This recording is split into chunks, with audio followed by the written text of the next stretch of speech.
मई 2025 Builder.ai एक UK based startup जिसका valuation $1.5 billion था, वो कोलैप्स हो जाता है, bringing its valuation down to zero. पर तुम सोच रहे हो कि स्टार्टअप तो फेल होते रहे, इसमें नया क्या है? तो मजे की बात यह है कि माइक्रोसॉफ्ट, कतर इन्वेस्टमेंट अथॉरिटी और सॉफ्ट बैंक इसमें $445 मिलियन की इन्वेस्टमेंट कर चुके हैं। और ये न्यूज इसलिए मैटर करता है क्योंकि Builder.ai दुनिया का सबसे ज्यादा hype no code AI platform है। नो कोड एआई प्लेटफॉर्म उस प्लेटफॉर्म को कहते हैं जो बिना ह्यूमन रिसोर्सेज के सिर्फ आर्टिफिशियल इंटेलिजेंस और मशीन लर्निंग को यूज करके इंटरप्राइज लेवल का सॉफ्टवेयर डेवलप करता हो। क्या बात कर रहे हैं?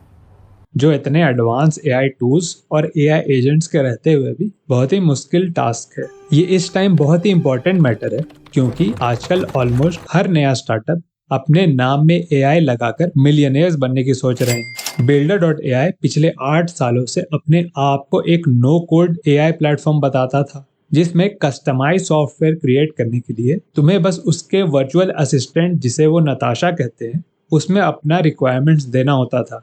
चक्की चक्की चावल निकाल। पर रियलिटी इससे कोसों दूर है। ब्लूमबर्ग न्यूज एजेंसी की रिपोर्ट के अनुसार ये कंपनी अंडरपेड इंडियन प्रोग्रामर्स को यूज करके अपना काम निकालती थी और इसके इंडियन एम्प्लॉइज जो नोएडा और बैंगलोर में बैठकर एआई जैसे रिस्पॉन्स देते थे और क्लाइंट से डील करते थे, जिससे कि क्लाइंट को लगता था कि हमारा काम एआई कर रहा है।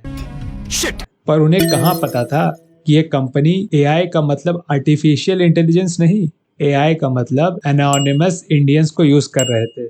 और ऐसे काम तुम्हें तो पता है कि ज्यादा दिन नहीं टिकते। पर इससे भी ज्यादा मजे की बात बताऊं, इसके डाउनफॉल का ये मेन रीजन था भी नहीं। Builder.ai did fake business with the Indian startup Verse Innovation for years to falsely inflate its sales, according to documents reviewed by Bloomberg and people with direct knowledge of the practice.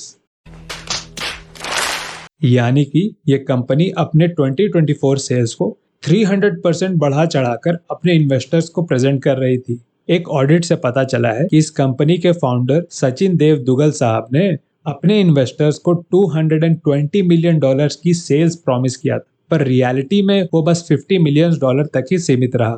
जब ये news बाहर आया तो voila credit, जिसने इस company को $50 million का loan दिया था, उन्होंने तुरंत ही इस कंपनी के अकाउंट से $37 मिलियन को फ्रीज कर दिया, जिसके वजह से ये अपने पहले से ही अंडरपेड इंडियन एम्प्लॉइज को वो छोटी सी सैलरी भी प्रोवाइड नहीं कर पा रहे, जिसके वजह से इन्हें बैंकरप्सी फाइल करनी पड़ी और इनका डाउनफॉल हुआ।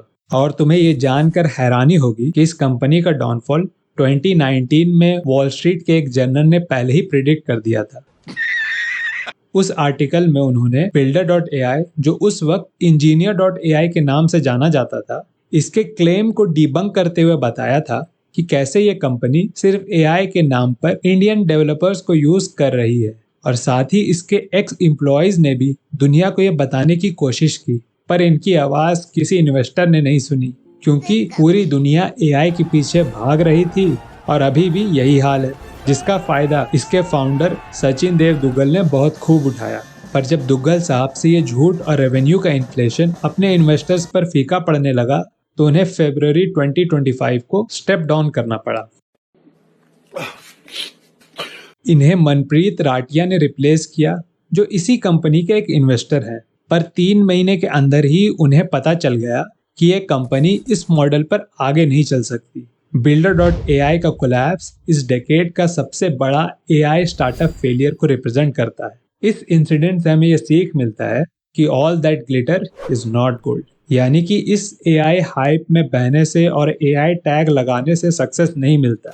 हमें ये नहीं भूलना चाहिए कि एआई टूल्स ह्यूमन इनपुट के बगैर काम ही नहीं कर सकता। और मेरे पॉइंट ऑफ व्यू से एआई तो बस एक बहाना है ताकि एम्प्लॉइज को अंडर पे रखा जा सके।